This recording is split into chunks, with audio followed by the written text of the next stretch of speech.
Fairy tales for kids, Uncle Wiggily Goes Swimming. One day, as Uncle Wiggily was hopping through the forest, he looked at a pond and saw Bully and Bawly No-Tail, the young frogs, jumping from the end of the diving board. "Ah, that reminds me of when I was young," thought the rabbit gentleman. "Since Sister Jane isn't here, I'll jump in and go for a swim too." In the pond, Bully and Bawly splashed around to their heart's content, while the rabbit took off his coat.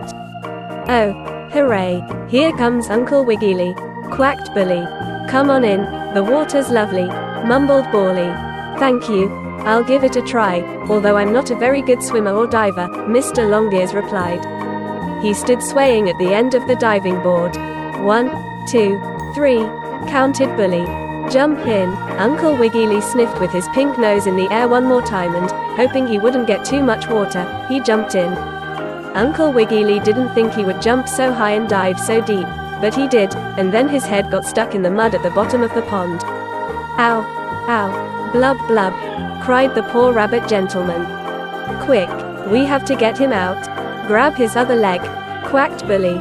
The two young frog boys, at the end of the diving board, pulled as hard as they could. "If we can get him out, we'll put him on a raft," quacked Bully.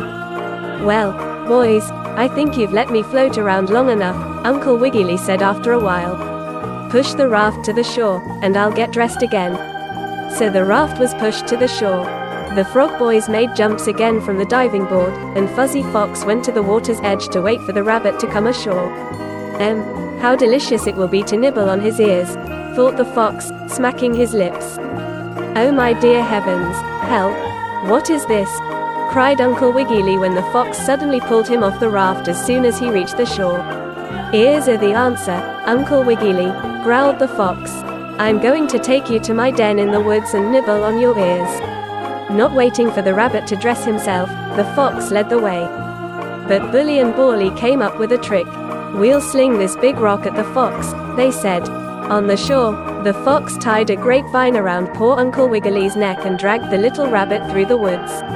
"Now it will be easy to hit the fox with the rock and not hit Uncle Wiggily," quacked Bully as he and his brother pulled down the diving board, which would sling the rock through the air like a cannon. "Oh, how delicious some ears will taste later," sighed the fox. "Is everything ready?" asked Bully as he and his brother pulled down the diving board as far as possible. "Everything is ready," quacked Bawly. "Let it go," shouted Bully, and they let go of the diving board. The big rock sailed up and down, straight towards the bad fox who was almost at his den with Uncle Wiggily.